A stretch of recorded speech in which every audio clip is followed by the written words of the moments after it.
Good morning student, welcome to TSN school. Class second, subject Hindi व्याकरण। आज हम part 9 क्रिया पढ़ेंगे।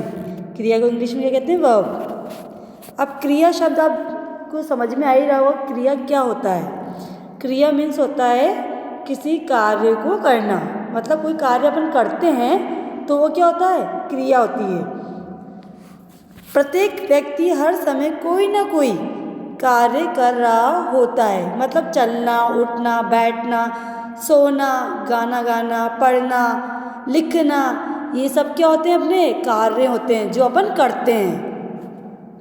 इन कार्यों को ही व्याकरण में क्रिया कहते हैं। कुछ कार्य किए जाते हैं और कुछ कार्य स्वयं होते हैं। जैसे आपके उदाहरण दे रखे, बच्चा पुस्तक पढ़ता है, सूरज निकल रहा है, कुम्हार बर्तन बना रहा है।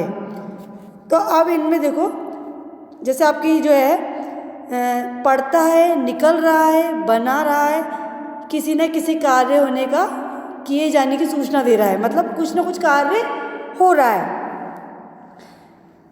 तो ये व्याकरण में ये शब्द क्या होते हैं? क्रिया होते हैं, क्रिया कहलाते हैं।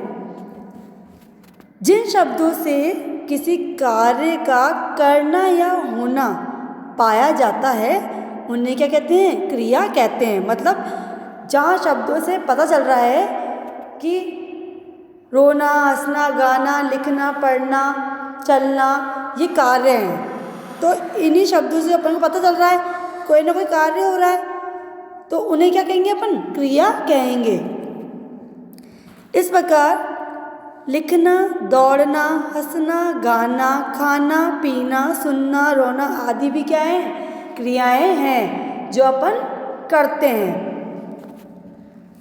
जिस प्रकार संज्ञा नाम को कहते हैं उसी प्रकार को क्रिया काम को कहते हैं। जिस प्रकार संज्ञा नाम को कहते हैं उसी प्रकार क्रिया को क्या कहेंगे? अपन काम कहेंगे।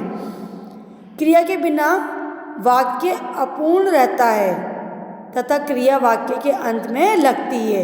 मतलब जो क्रिया शब्द होता है उससे अपना जो वाक्य होता है वो क्या रहता है? अपूर्ण रहता है, अधूरा रहता है, और क्रिया क्या होती है? वाक्य के अंत में लगती है। अब है क्रिया के भेद, काइंड्स ऑफ वर्ब। क्रिया के दो भेद होते हैं, आक्रामक क्रिया और सक्रमक क्रिया। सबसे पहले अपन देखेंगे आक्रामक क्रिया। जब वाक्य में क्रिया के साथ कर्म नहीं होता उसे आक्रामक क्रिया कहते हैं।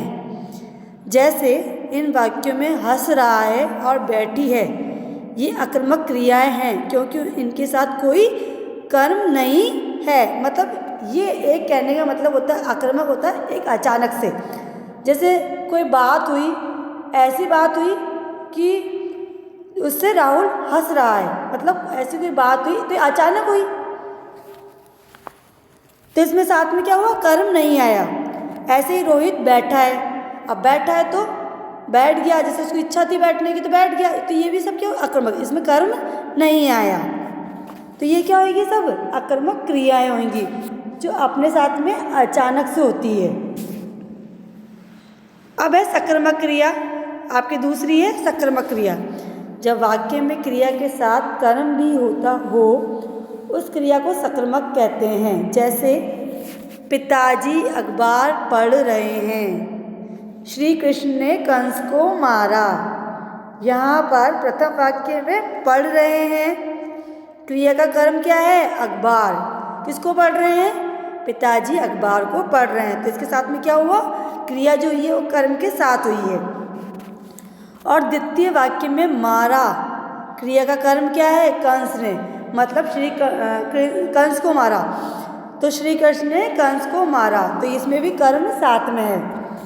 तो ये दोनों सक्रमक क्रियाएं हैं। उक्त दोनों वाक्यों में से यदि कर्म को अखबार और कंस को हटा देंगे तो उनका अर्थ अधूरा रह जाएगा। जैसे पिताजी पढ़ रहे हैं, तो क्या पढ़ रहे हैं? कर्म नहीं हुआ तो अधूरा हो गया, वाक्य क्या हो गया? अपना अधूरा हो गया। जैसे श्री कृष्ण ने मारा, किसको मारा? क्या पता अपन को, तो ये कर्म के बिना वाक्य क्या हो जाएगा? अधूरा रह जाएगा। इन दोनों वाक्यों से पूरा अर्थ नहीं निकल पा रहा है। मतलब पिताजी पढ़ रहे हैं, क्या पढ़ रहे हैं पता नहीं। कंस ने कृष्ण ने मारा, किसको मारा पता नहीं। तो ये क्या है, दोनों ही वाक्य क्या हो जाएंगे, अधूरे रह जाएंगे अपने, जिनका कोई अर्थ नहीं निकलेगा। क्रिया के साथ क्या अथवा किसको लगाने पर जो उत्तर आए वह कर्म होता है। तो हमने आज क्या सीखा, कार्य करने या होने का बोध कराने वाले शब्द क्या कहलाते हैं, क्रिया कहलाते हैं। क्रिया के बिना वाक्य अधूरा रहता है और क्रिया शब्द वाक्य के अंत में आते हैं। और क्रिया के कितने भेद होते हैं, 2 भेद होते हैं, आक्रमक और सक्रमक। आक्रमक क्रिया होती है जिसमें कर्म नहीं जुड़ता और सक्रमक क्रिया में कर्म जुड़ता है। धन्यवाद।